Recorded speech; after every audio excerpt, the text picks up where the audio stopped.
Parasta tässä talossa on naapurit, joista on tullut myös ystäviä, ja toki mun kummityttö, joka asuu myös tässä talossa. Parasta tässä talossa asumisessa on se, että tässä on turvallista ja viihtyisää asua.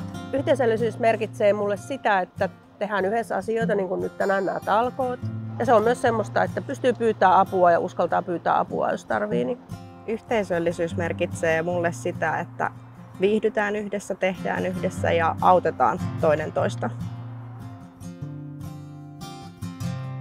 Tänne muuttaessa mä en olisi koskaan uskonut, että tämmöistä naapuriapua voi saada, että esimerkiksi lastenhoitoapu järjestyy ja kaupassa on käyty, kun toinen on sairaana. Niin olen viihtynyt, koska mä olen nyt 11 vuotta asunut, alkuperäinen asukas ollut tässä. Kaiketi se on se, että tulee näiden ihmisten kanssa hyvin juttuun.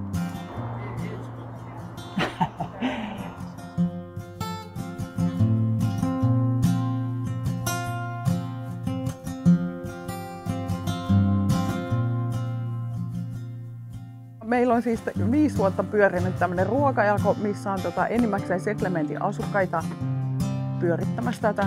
Ja jaetaan siis hävikkiruokia, mitä kaupoissa kerätään. 110 kassia per viikko.